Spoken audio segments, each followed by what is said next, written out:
A stateful bean is written almost exactly the same way as a stateless bean. The only difference is that it has some local storage. As an example of this, I'm going to show you the source code of a stateful bean and then show you an application that uses two separate instances of it.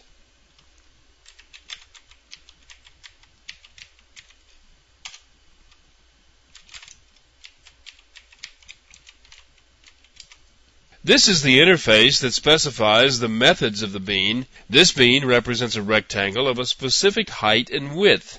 The methods setHeight and setWidth store the height and width values in the bean, and the method getArea returns the area of that rectangle.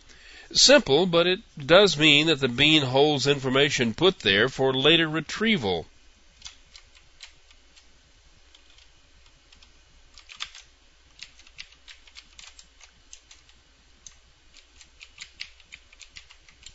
Here is the home interface for the bean.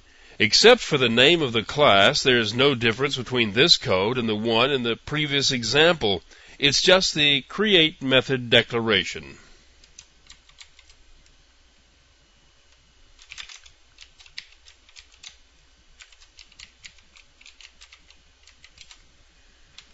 Here is the bean itself. It's the same as any Java class. The setWidth and setHeight methods accept an argument value that is stored in local memory. The storage is private to the class. These are the values that will be serialized when the bean is passivated. Notice that there is no code in the EJB passivate and EJB activate methods. Nothing is needed here because the int values can be serialized and stored without any help. The only method in this bean that returns a value is the getArea method. All it does is multiply the two values together and return the result. There are some minor modifications that need to be made to the XML file.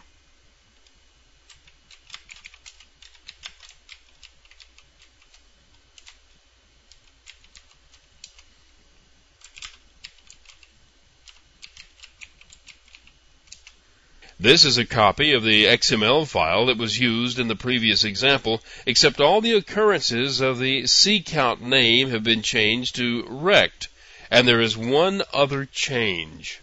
This entry has been changed from stateless to stateful, and everything else in the file is the same.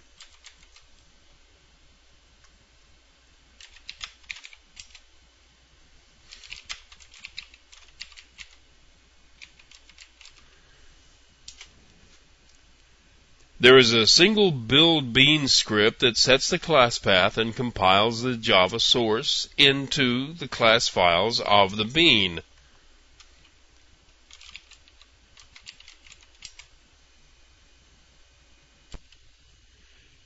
The deployment of this bean is fundamentally the same as the previous one, but there is one important difference.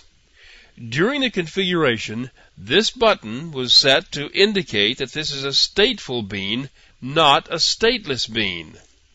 The rest of the deployment sequence is pretty much the same. In the upcoming windows, you run the verifier to make sure everything is set up right and then deploy it to the server. All we need now is a client that uses the bean, and just like before, that's the easy part.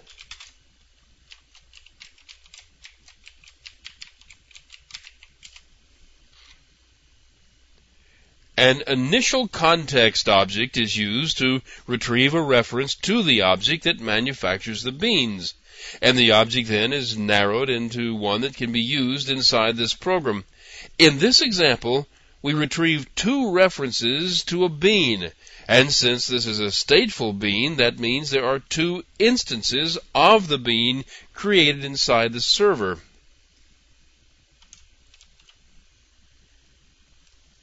These statements prove that there are two separate beans. First, the area returned from both beans is printed. They are, of course, both 0 at this point. The first rectangle has its height set to 5 and its width set to 10. The second rectangle is made into a square by having both its height and width set to 3. Now, these last two print statements print the area of each of the two beans, and if they are separate beans and the server has kept track of them properly, they'll show up as two separate values.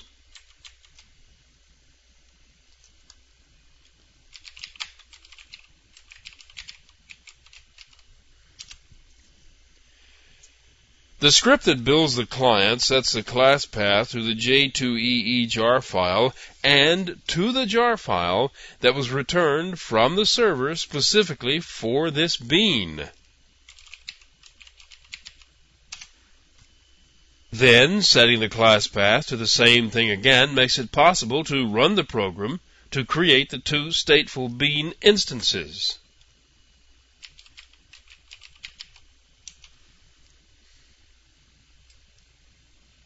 As you can see, the two beans were kept distinct from one another inside the server, and each one maintained its own set of values. This was done by creating a couple of bean references inside one program, but it could have just as easily been done from two separate programs, or 3, or any number.